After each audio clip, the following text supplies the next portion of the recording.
रुख करेंगे खबरों की ओर। पश्चिम बंगाल में सेकेंड फेज के 142 सीटों पर वोटिंग शुरू हो गई है। इनमें अधिकतर सीटें ऐसी हैं जहां से टीएमसी पिछले 2 या 3 बार से लगातार चुनाव जीत रही है। 2021 में विधानसभा चुनाव में टीएमसी ने 142 में से 123 सीटों पर जीत दर्ज की थी। सेकेंड फेज के चुनाव में सबसे कड़ा मुकाबला भवानीपुर सीट पर होने वाला है। ये सीएम ममता बनर्जी की परंपरागत सीट है। ममता के खिलाफ भाजपा नेता शुवेंदु अधिकारी सीट से चुनाव लड़ रहे हैं। शुवेंदु 2021 में ममता को नंदीग्राम से हरा चुके हैं। 142 सीटों में भांगड़ में सबसे अधिक उम्मीदवार मैदान में हैं। गोघाट में सबसे कम 5 उम्मीदवार हैं। क्षेत्रफल के लिहाज से देखा जाए तो सबसे बड़ा विधानसभा क्षेत्र कल्याणी है, जबकि सबसे छोटा जोरासको है। बंगाल के पहले फेज में 152 सीटों पर 23 अप्रैल को वोटिंग हुई थी। 4 मई को चुनावी रिजल्ट सामने आएंगे। देखिए, आज पश्चिम बंगाल के दूसरे चरण के लिए मतदान किए जा रहे हैं। सुबह 7 बजे से वोटिंग शुरू हो गई है, जो कि शाम 6 बजे तक चलेगी और 4 मई को इसको लेकर नतीजे सामने आएंगे कि आखिर कौन बनेगा पश्चिम बंगाल का मुख्यमंत्री। ममता बनर्जी की भवानीपुर सीट पर आज वोटिंग होनी है और इस सीट से कड़ा मुकाबला देखने को मिल रहा है, क्योंकि ममता बनर्जी को टक्कर देने के लिए बीजेपी ने शुवेंदु अधिकारी को चुनावी मैदान में उतारा है और ममता बनर्जी जो है भवानीपुर सीट से लगातार जीतती हुई चली आ रही है। ममता बनर्जी की परंपरागत सीट मानी जाती है। आपको बताते चले कि नंदीग्राम सीट की अगर बात कर ले हम, तो नंदीग्राम सीट जो है 2021 के चुनावों में वो बीजेपी की पाले में गई थी, लेकिन इस बार कांटे की टक्कर देखने को मिल रही है कि अब भवानीपुर सीट से इस बार बीजेपी दांव मार लेगी। 23 अप्रैल को पहले चरण की वोटिंग हुई थी, जिसमें रिकॉर्ड तोड़ मतदान दर्ज किया गया था, बम्पर वोटिंग दर्ज की गई थी। वहीं दूसरे चरण के लिए मतदान आज किए जा रहे हैं और कांटे की टक्कर देखने को मिल रही है। 142 सीटों पर आज वोटिंग की जा रही है। 152 सीटों पर पहले चरण में वोटिंग हो चुकी है। आज 142 सीटों पर मतदान किए जा रहे हैं। सुबह 7 बजे से वोटिंग शुरू हो चुकी है और लगातार वोटर्स जो है मतदान केंद्रों पर पहुंच रहे हैं और वोट कर रहे हैं। बंगाल का आज फाइनल राउंड है, तो देखिए इस फाइनल राउंड के बाद जो है 4 तारीख को नतीजे सामने आएंगे। 4 मई को नतीजे सामने आएंगे, तभी पता चलेगा कौन पश्चिम बंगाल में बाजी मार रहेगा।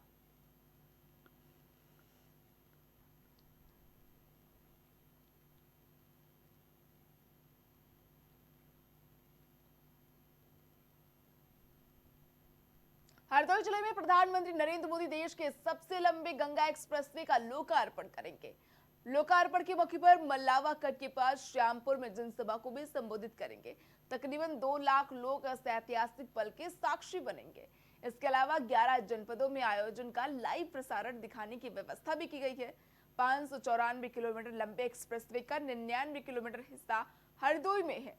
एशिया का सबसे बड़ा गंगा एक्सप्रेसवे बनकर तैयार हो गया है, जो पश्चिमी उत्तर प्रदेश को पूर्वी उत्तर प्रदेश से जोड़ेगा।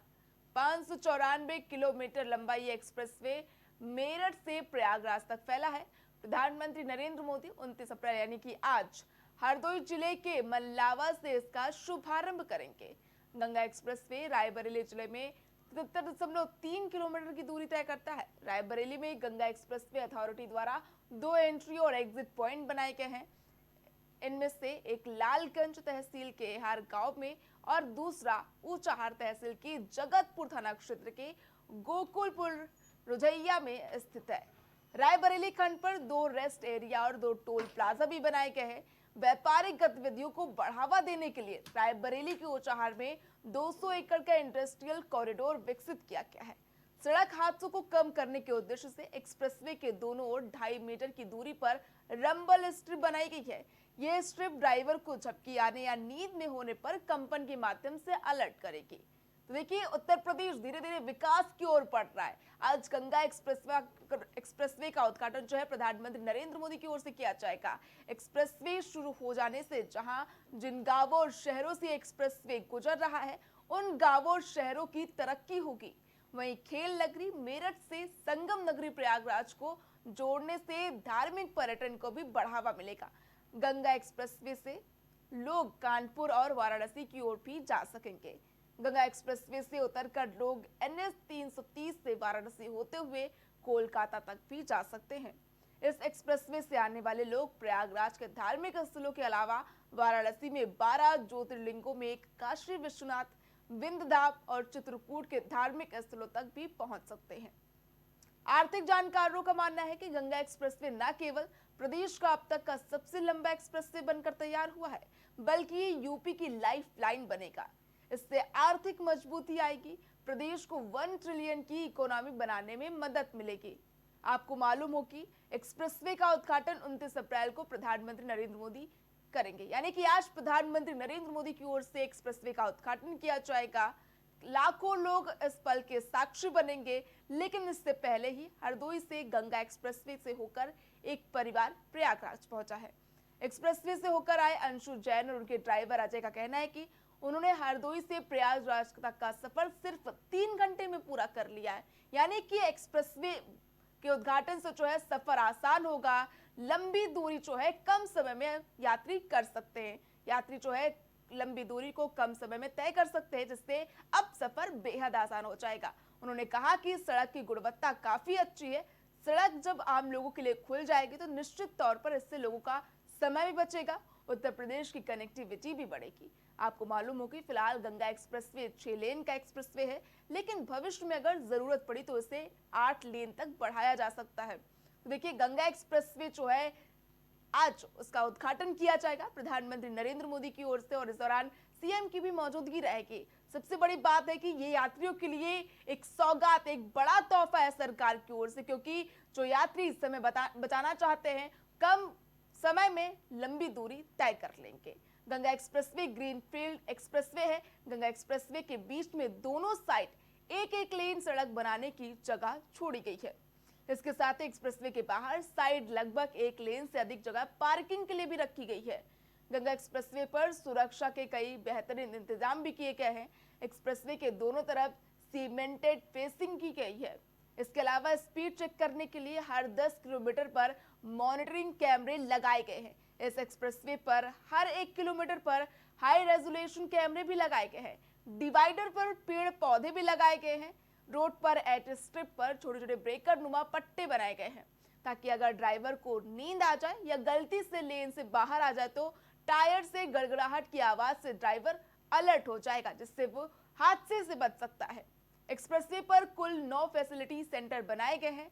हर फैसिलिटी सेंटर पर petrol diesel pump, CNG pump, electric vehicle charging point, food court, car pickup, food order point, cafeteria, dhaba, motel, dormitory, trauma centre, motor vehicle service centre, toilets और बड़ी पार्किंग बनाई गई है। देश में बने एक्सप्रेसवे में गंगा एक्सप्रेसवे पहला है जहां फैसिलिटी सेंटर में ट्रॉमा सेंटर की सुविधा दी गई है। तो देखिए, गंगा एक्सप्रेसवे यूपी के लिए बड़ी सौगात बनने जा रहा है। यूपी में विकास की गंगा बहने वाली है, क्योंकि एक्सप्रेसवे का उद्घाटन जो है पीएम मोदी की ओर से किया जाएगा, और इस एक्सप्रेसवे में कई तरह की फैसिलिटी दी गई है, जिसमें सबसे बड़ी फैसिलिटी सेंटर ट्रॉमा सेंटर मानी जा रही है। पहला एक्सप्रेसवे है जिसमें ट्रॉमा सेंटर की सुविधा दी गई है। यूपी में विकास की गंगा बहने वाली है। एक्सप्रेसवे तैयार हो गया, बस उद्घाटन का लोग इंतजार कर रहे हैं। आज प्रधानमंत्री नरेंद्र मोदी जो है गंगा एक्सप्रेसवे का उद्घाटन करेंगे, और इस पल के साक्षी बनने के लिए लाखों लोग तैयार हैं। लाखों लोगों का हुजूम देखने को मिलेगा जब प्रधानमंत्री नरेंद्र मोदी जो है गंगा एक्सप्रेसवे का उद्घाटन करेंगे। देखिए, अब गंगा एक्सप्रेसवे का उद्घाटन से प्रदेश की कनेक्टिविटी बढ़ जाएगी। जो यात्रा घंटों की होती थी, अब वो जो लंबी घंटों की होती थी, अब वो चंद घंटों की बन जाएगी। देखिए, गंगा एक्सप्रेसवे तैयार है। आप जो है काशी विश्वनाथ का दर्शन करने के लिए आप कुछ ही घंटों में प्रयागराज पहुंच जाएंगे। कानपुर की भी दूरी कम हो जाएगी। तो देखिए, आज प्रधानमंत्री नरेंद्र मोदी की ओर से इस एक्सप्रेसवे की सौगात दी जाएगी।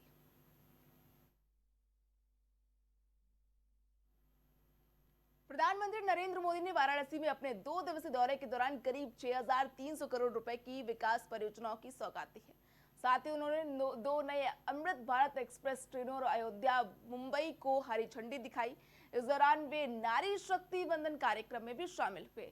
इस कार्यक्रम में करीब 50,000 महिलाएं शामिल हुई। पीएम मोदी के संबोधन कार्यक्रम से पहले उनका स्वागत किया गया। काशी विश्वनाथ द्वार पर मातृशक्ति ने शंखनाद किया। इस दौरान भक्ति, परंपरा, जन भावना एक साथ झलक देखने को मिली।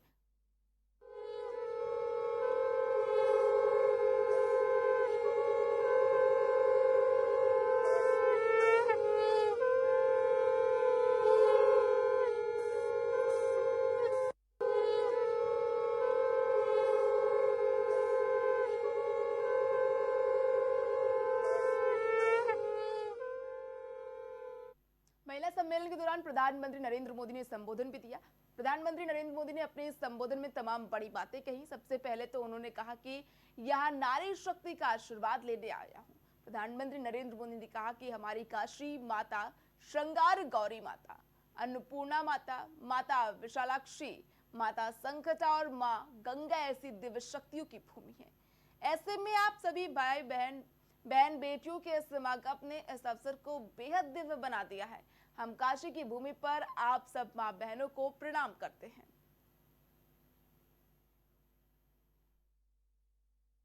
साथियों, हमारी काशी माता श्रृंगार गौरी, माता अन्नपूर्णा, माता विशालाक्षी, माता संकटा और मां गंगा ऐसी दिव्य शक्तियों की भूमि है। ऐसे में आप सभी बहनों बेटियों के इस समागम ने इस अवसर को बहुत दिव्य बना दिया है। हम काशी के ई भूमि पर आप सब माई बहन के, काशी के बिटियन के प्रणाम करत है।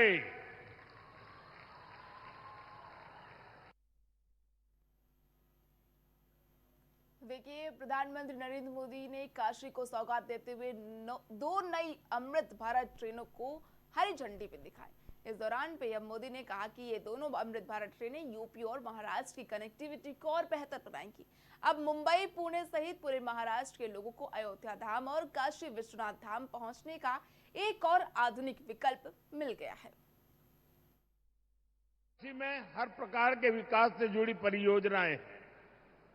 साथ ही काशी और अयोध्या की कनेक्टिविटी बढ़ाने वाले काम भी है। कुछ देर पहले 2 अमृत भारत ट्रेनों को हरी झंडी दिखाई गई है। काशी से पुणे और अयोध्या से मुंबई, ये दोनों अमृत भारत ट्रेनें यूपी और महाराष्ट्र की कनेक्टिविटी को और बेहतर बनाएगी। अब मुंबई, पुणे सहित पूरे महाराष्ट्र के लोगों को अयोध्या धाम और काशी विश्वनाथ धाम पहुंचने का एक और आधुनिक विकल्प मिल गया है। मैं इस शुभ आरंभ के लिए देशवासियों को बधाई देता हूं। साथियों, भारत को विकसित बनाने का मिशन अनवरत चल रहा है और जब मैं विकसित भारत की बात करता हूं तो उसका सबसे मजबूत स्तंभ भारत की नारी शक्ति है। प्रधानमंत्री नरेंद्र मोदी ने महिला सशक्तिकरण को लेकर कहा कि जब कोई महिला घर में सशक्त होती है तो पूरा परिवार मजबूत होता है, जिससे समाज और देश भी सशक्त बनता है। पीएम मोदी ने कहा कि पहले के समय में हमारी बहनें और बेटियां कई प्रकार की चुनौतियों और संघर्षों का सामना करती थी। काशी सहित पूरे देश में महिलाओं को अक्सर ये कहा जाता था कि वे कुछ विशेष कार्य नहीं कर सकती और कई बार उनकी क्षमताओं को सीमित कर दिया जाता था। उन्होंने ये भी कहा कि ऐसे अनुभव केवल काशी तक सीमित नहीं थे, बल्कि देश भर में महिलाओं को समान परिस्थितियों का सामना करना पड़ा, जो लंबे समय तक सामान्य माना जाता रहा है। साथियों, घर में महिला के सशक्त होने से पूरे परिवार को ताकत मिलती है। इससे समाज मजबूत होता है, देश मजबूत होता है। अतीत में बहनों बेटियों को बहुत संघर्ष करना पड़ा है। काशी की आप बहनों ने भी कई तरह की मुश्किलें देखी हैं। आपने भी कितनी ही चुनौतियों का सामना किया है। बेटियों को अक्सर अनेक प्रकार के सवालों से गुजरना पड़ता था। तुम ये करके क्या करोगी? तुम्हें इसकी क्या जरूरत है? तू का करवू? तोहे का जरूरत है? तू चुप रह, ये काम तो से ना हो पाई।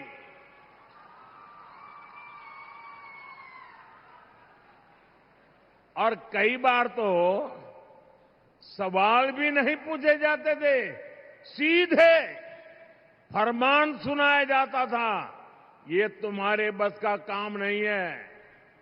साथियों, ऐसी परिस्थितियां सिर्फ काशी की बहनों के लिए रही हो ऐसा नहीं है। देश की अधिकतर बहन बेटियों के ऐसे अनुभव रहे हैं और इसको सहज मान लिया जाता था। इसलिए देखिए, प्रधानमंत्री नरेंद्र मोदी ने भाजपा एनडीए सरकार का मंत्र बताया और कहा कि पार्टी एक ही मंत्र है। पार्टी का एक ही मंत्र है, नागरिक देवो भव। देश के नागरिकों की शिक्षा, आय, स्वास्थ्य, सिंचाई और उनकी समस्याओं के त्वरित समाधान को सर्वोच्च प्राथमिकता दी जा रही है। इसी भावना के साथ आज काशी के विकास को और विस्तार मिला है।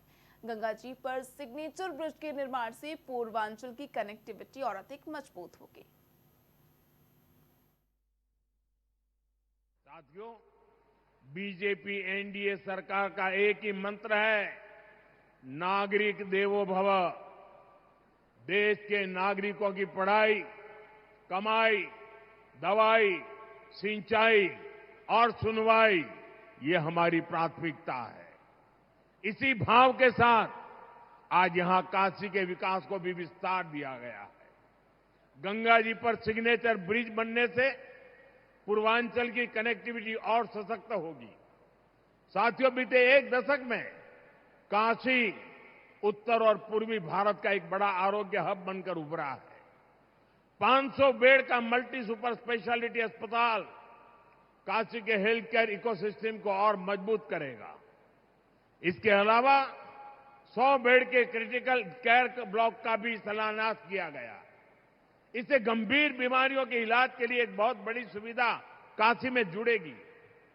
साथियों, गंगा जी की साफ सफाई हो, घाटों के विकास से जुड़ा काम हो या शासन प्रशासन से जुड़े भवनों का निर्माण हो, हर हुआ और भवानीपुर में किसानों के लिए भंडारण सुविधाएं हो, वृद्धाश्रम हो, महिला छात्रावास हो, ये सब काशी के संवेदनशील विकास का ही प्रमाण है।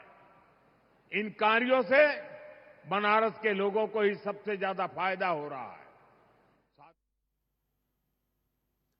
काशी के दौरे के दौरान प्रधानमंत्री नरेंद्र मोदी ने समाजवादी पार्टी पर भी हमला बोला। पीएम मोदी ने कहा कि कुछ वर्ष पहले जब समाजवादी पार्टी की सरकार थी, तब उत्तर प्रदेश में महिलाओं और बेटियों के लिए घर से बाहर निकलना मुश्किल हो गया था, लेकिन आज भाजपा सरकार में महिलाओं की सुरक्षा को लेकर सख्त व्यवस्था और प्रभावी कार्रवाई सुनिश्चित की गई है।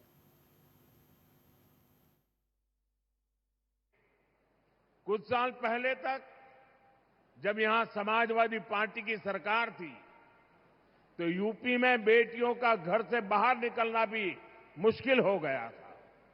लेकिन अब बीजेपी सरकार में बेटियों के विरुद्ध गलत सोच रखने वाला अच्छे से जानता है कि उसका अंजाम क्या होगा। साथियों, भारतीय न्याय संहिता ने भी बहनों बेटियों को सुरक्षा का नया भरोसा दिया है। इसके तहत महिलाओं के विरुद्ध गंभीर अपराधों में तेजी से फैसले आने लगे हैं।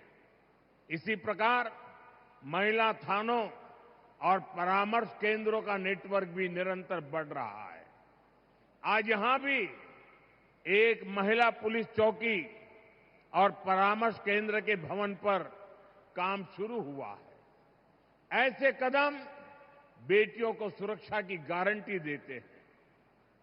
साथियों, जब महिलाओं की आर्थिक शक्ति बढ़ती है तो घर में उनकी आवाज भी उतनी ही बुलंद हो जाती है। इसलिए सुविधा और सुरक्षा का विश्वास देने के साथ साथ हमने बहनों की आर्थिक भागीदारी बढ़ाने पर बल दिया है। बीते 11 वर्षों में देश की करीब 10 करोड़ बहनें सेल्फ हेल्प ग्रुप में जोड़ी गई हैं। काशी की भी 1.25 लाख बहनें ऐसे समूहों से जुड़ी हैं। इन समूहों को लाखों रुपए की मदद मिल रही है, जिससे बहनें अपना काम कर रही हैं। ऐसे ही प्रयासों से अब तक 3 करोड़ बहनें लखपति दीदी बन चुकी है। 3 करोड़ लखपति दीदी, और इसमें बनारस की भी हजारों बहनें शामिल है। साथियों, लखपति दीदी अभियान को गति।